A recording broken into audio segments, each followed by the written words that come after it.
Good morning, everyone. It's Andrew and Austin with Supercharged Stocks.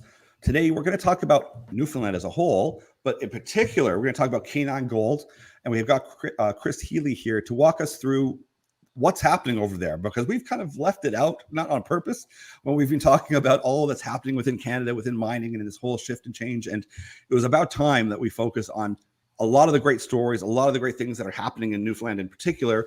And we thought this was a perfect time to have Chris on with K9 Gold, because they're right in the center of the action, and there's urgency, there's interest, there's things happening, and we're going to get you to kind of walk us through some of the geology, what's so exciting about Newfoundland, and what's it like to work in Newfoundland, and where the opportunity is. Well, it's a beautiful afternoon here in central Newfoundland, Andrew and Austin.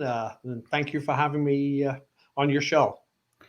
Pleased to have you. And let's just dive in. And I want to kind of set the stage because, okay, let's talk a little bit before we talk about the team and yourself and kind of the great background that you have. I want to kind of make it topical. As you can see, Newfoundland has really stepped up its infrastructure as a province. It's got full charging stations across the province, which you kind of think, I live in Vancouver, you think we'd be the first one to have that.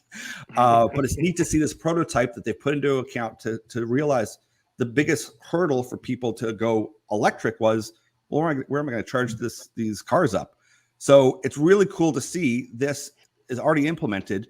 That could be a blueprint moving forward across Canada to get going. And I think people following us, now understand that in order to have these charging stations, to go this green requires an immense amount of all of the products, whether they're critical or rare earth or your copper, your nickel, your lithium, all of these, metals and minerals from the ground that's the foundation.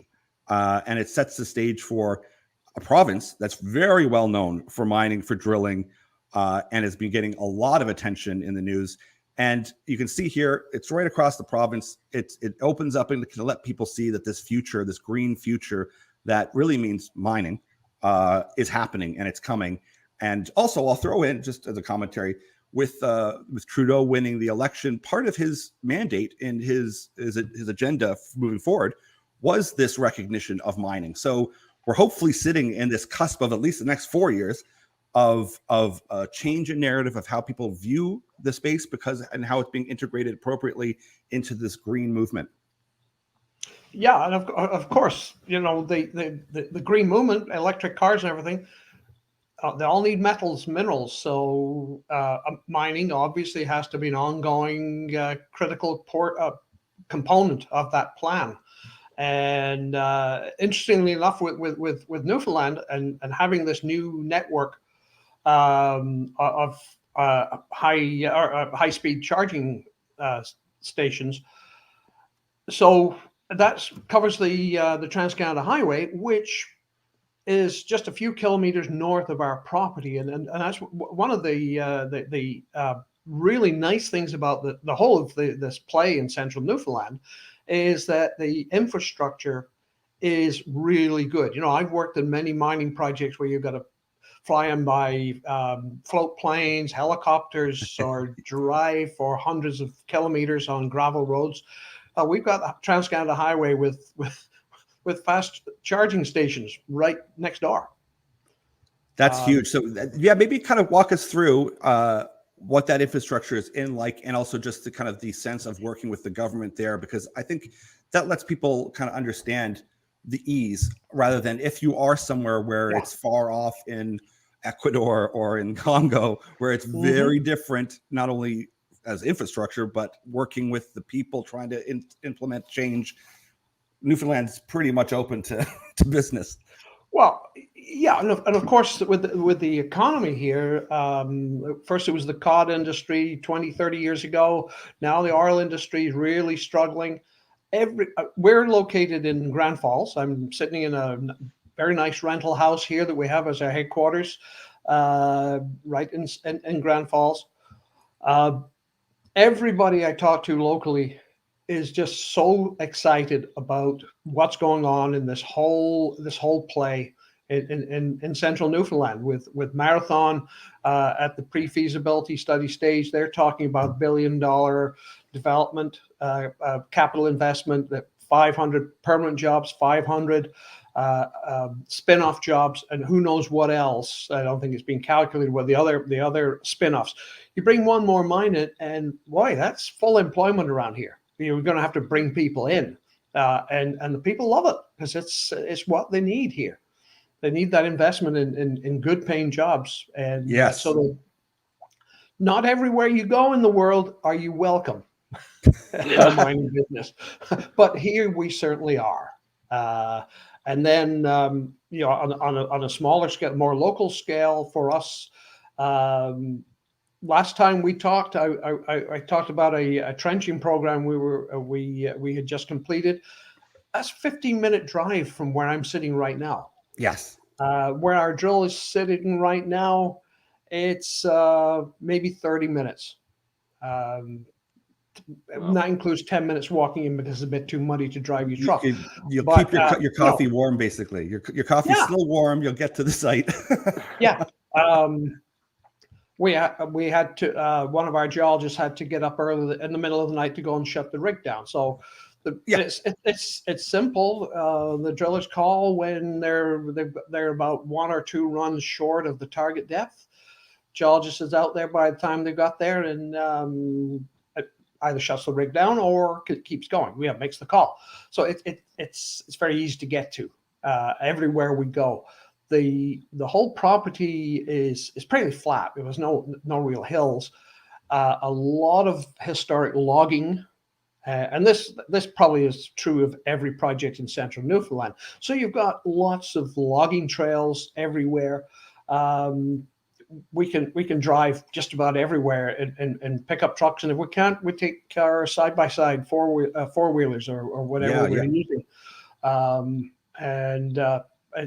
It's so much easier and so much more efficient than a lot of places that I've worked and that many mining projects are located. And part of the reason why we wanted you on, and you can see that we started with battery energy talk, but you're K9 Gold. Historically, people when they're getting interested into mining, they look at a gold company first. That's where they first look. It's the first driving factor. They're excited. Everyone. It's like a leprechaun. You're finding a pot of gold. Everyone wants to find the gold. So these are the companies that usually people will look at first because industrial metals weren't as exciting. It's a little bit different today because people are waking up to the battery energy story, but still people are drawn to the lure of gold. And Newfoundland has had a lot of stories lately, a lot of wins. And that's where this is where you guys come into play. Is you're right in the middle of this. And I always kind of ask people, well, what's the urgency with you compared to someone else? I mean, what's the difference here?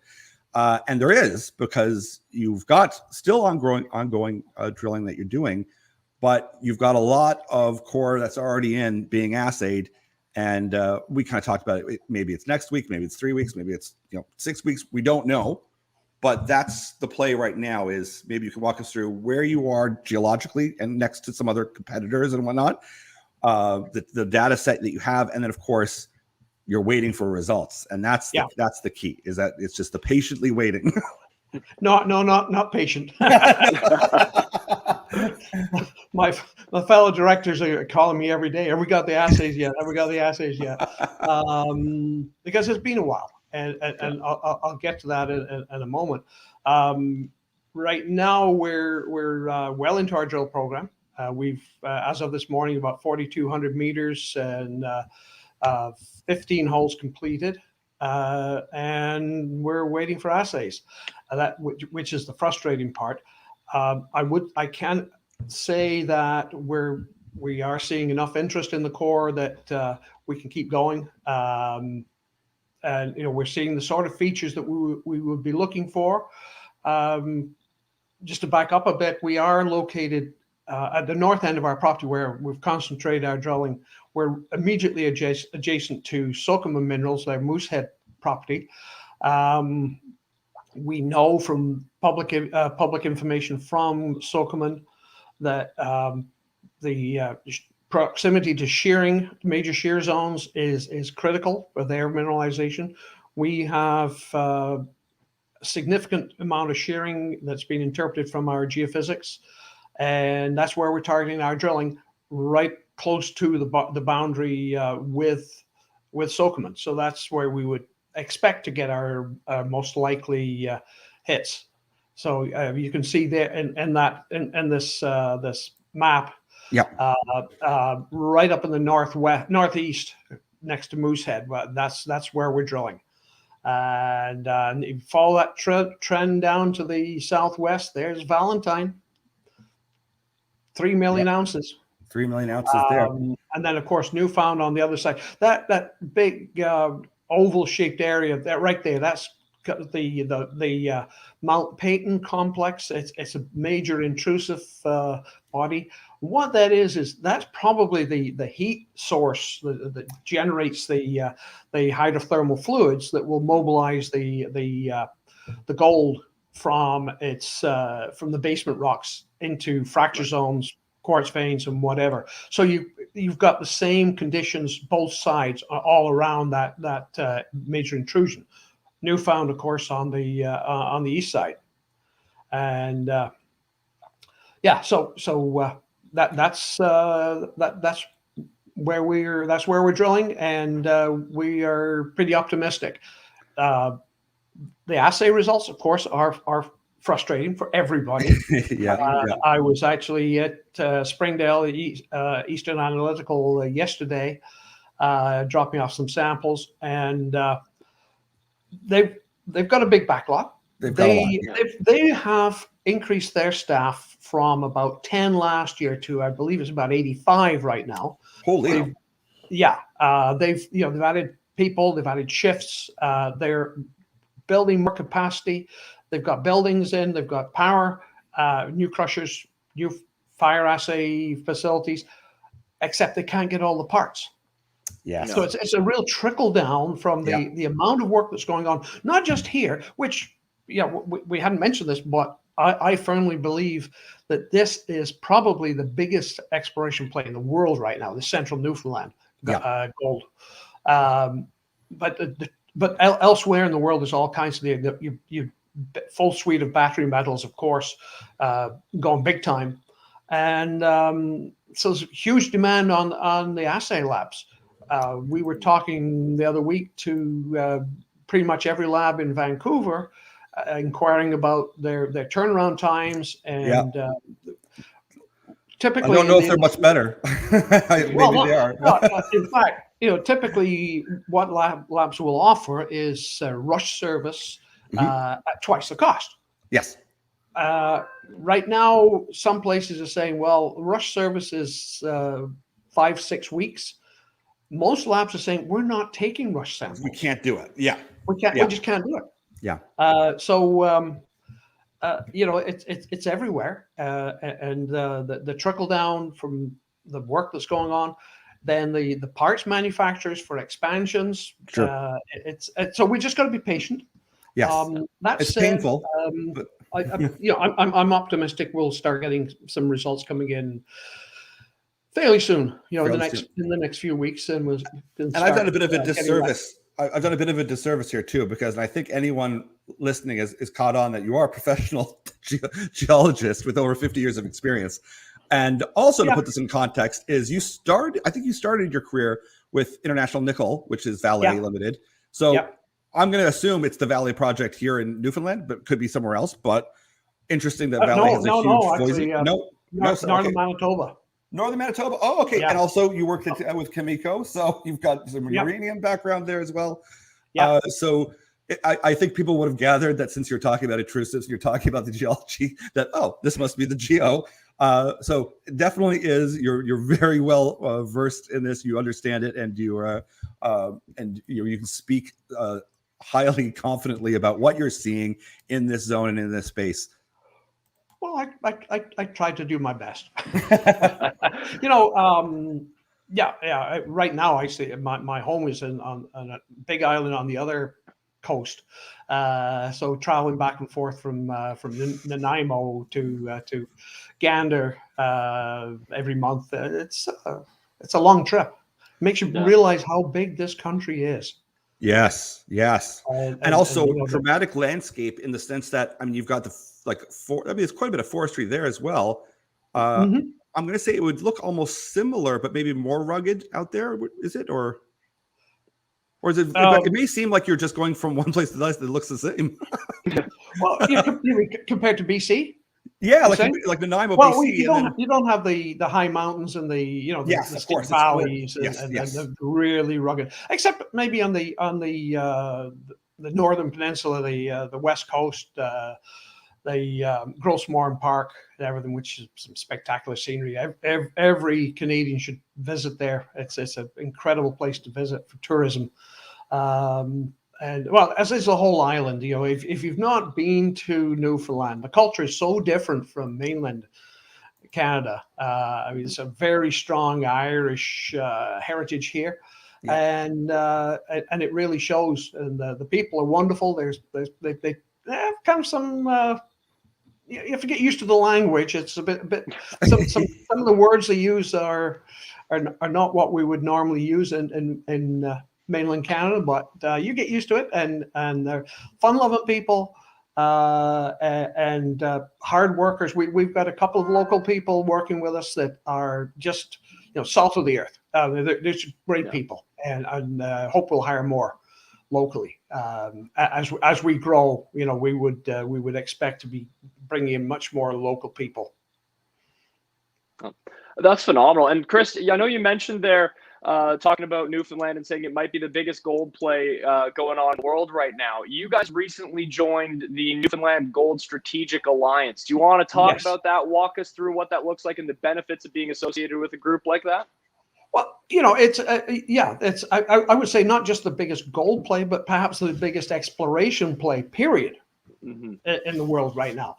And this the group that put this together, I think they're based in Whitehorse or Dawson, up in the Yukon, and it's a promotional type of alliance. Do chat shows, presentations, live streaming, question and answer periods, panel discussions, that kind of thing, to help the investors see, who's here, what everybody's doing, and the synergies. It's very useful if companies can work together. Historically, companies have been very secretive, and try to keep everything very guarded. You know what? If you share information, you all gain. Yes. Hey, we're doing this and this is working. We're doing this and it's not working. You try that. You find something on your project. Hey, that's going to help me on my project too. So I think that's kind of what's behind this. Let's work together. Let's market together. And share technical information. That is huge, and I've noticed that over the last few years when I speak to any CEO as well. It's a genuine, like, we're rooting for people. Like, obviously we want our own project to go, but we're not in competition with anyone, and we want to be able to grow because there's an absolute recognition of the requirement for all of these metals and minerals for the future. So it is a genuine change in how the sector itself is working. Yes. We're all in this together. Let's help each other, and there's room for us all. Now, I'm going to bring up also, because I'd be remiss to say this, is that Eric Sprott was in, I'm going to say back in May. Was it May? Mm-hmm. So 2.25 million into the placement as well. So, which is also important for people to know that.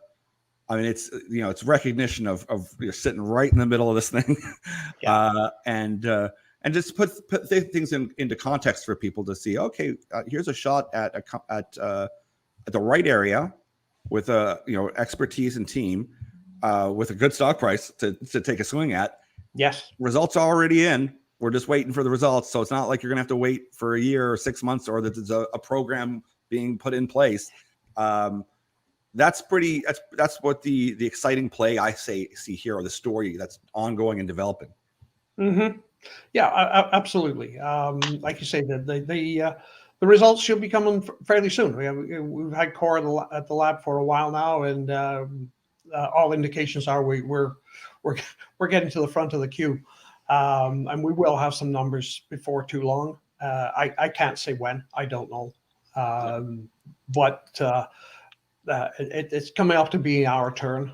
Other labs have other companies have been putting results out, and so they're getting their numbers back. So things are moving through the labs. Like I said, they are backlogged, but it's great having a good quality, fully ISO certified lab right here on the island. It's an hour's drive away, so it's just an easy job to drop off samples. And very good people to work with, all locals, and they're doing a great job in difficult times for them. They're doing the best they can, and very responsive to all requests. And I put in a plug for them there, and hopefully they'll see this and rush my numbers. Beautiful. Now, Austin, I think you had a couple other questions or anything you wanted to follow up on. Well, I was just kind of wondering, you've worked in northern Manitoba. What do you find, if provincial regulation-wise, is it easier to work in Newfoundland? Is it kind of ahead of its time for working in Canada, or is it kind of just on the same belt as the rest of the country? Well, things like exploration approvals, that's the term they use, for getting permits for drilling, for geophysics, for trenching, whatever. It's a pretty straightforward process. In fact, I was just talking to their people today in St. John's, and looking at the status of an application, and they're very responsive. They're good. It's not taking long to get a drill permit. It's not too complex. Might take 6 weeks. Might take a little bit longer, and if it does take longer, it's because some of the they have to refer this out to other departments for comment, and it may be that some departments are a little bit slow getting back. But in general, very, very straightforward rules, very simple application process, and it's a pretty good regulatory regime, pretty transparent. A few glitches here and there, but I mean, you're always going to see that. But yeah, I'm pretty comfortable working with the people here. They take your phone calls, they reply to your emails, and very responsive. So yeah, it's pretty good. There's no major delays in getting your work permits. Good, that's great to hear. And no overly onerous burdens. You've got to be good stewards of the land. Yes. And we want to do things right. It's for a very simple reason. If you don't do things right, you're going to be in big trouble. And guess what? Your permit applications are not going to get approved quickly. You play by the rules. You give the regulators what they want, and you ask them what you can expect from them, and you get a good dialogue going, and good rapport, and you get your permits. It's a very simple process. Yeah, some people don't always get. Yeah, and we have a blueprint for it, and that's what I like, is that stewardship of, we already have that blueprint in place in Canada, where it's like, here's the rules, here's the regulations, here's how you do this. If you try to fight them, that's going to be something else. But and also, it's that when you talk about this kind of environmental and governments and being aware of things, is that you're actively having the community involved. They're thrilled, so you're bringing a lot of activity to this whole community, and that makes a big difference, because it isn't this old model that people say, well, you're bringing teams of people from somewhere else, and it doesn't really help the community. No. This is, the community is being involved. They're excited. They're motivated, and their goals are aligned with the government. It's being regulated properly. All the work's been doing properly. It's got a blueprint, and the economy and the local community is involved and doing well. Yeah, and the skilled workers here that are used to working in a mining environment, particularly up in Fort McMurray. There's a lot of rotational workers in Newfoundland that are very familiar with mining operations and would love nothing more than to be able to work at home from home. No. You know, the issues we had with the COVID quarantines and isolations. Fellow we have working for us, he spent quite a few years as a rotational worker working in Saskatchewan and Alberta in the oil patch. And when we talked to him back in the spring at the start of our program, he said, you know, he gets his 2 weeks off, he comes home, and he's got a quarantine. He hadn't seen his wife for 7 months. Oh, so we hired him. He goes home every night. That's awesome. He sees his wife every night, and he has weekends off. So he's a great worker, and he's so happy to be able to do that. Yeah. And I'm sure that, you know, there'll be a lot of other people that would just jump at the opportunity if there's going to be construction projects, you know, constructing a mine. There's going to be lots of skilled labor. Yes. available. Yes. I'd love to not have to go away. And this is why I wanted to have you guys in particular. I wanted to have K9 on because, you know, we've kind of not talked about Newfoundland and the opportunity and what's really going on there and how it's moving forward at lightning speed. And having the workforce, it's got a long, rich history of mining and drilling. But it's that you're getting a swing right now that's, you know, someone goes, well, what's the urgency with you rather than some other one? Why wouldn't I look at Marathon? Where should I look at Newfound Gold? It's like, sure, go look at them. But what I like is your price right now. You've got you're in the right area, in the right geological setting, and you've got a good swing at this one here. The results are just waiting. You've got the infrastructure. There's a lot of check boxes that are good that people go, oh, okay, I understand the risk. I understand what we're looking for. I understand the play. I see where you're at. This is interesting. You just need to get some highlight, let people know this is what's happening in this region, in this zone, and we're just waiting to hear the results. Yeah, that sums it up very nicely. Beautiful. Well, I really appreciate you spending the time, letting us know what's happening. We're going to be watching. I'm probably maybe as anxiously as you, maybe not, but we will be looking to see when those results do come out. Very good. Awesome. Thank you so much, Chris. Okay. Well, thank you, Austin. Thank you, Andrew. Nice to be talking to you again. And hopefully we can do this again soon with some more information. Absolutely. We'll have you on as soon as you get some good results. And we'll see you on soon. Sounds good. Take care. Okay.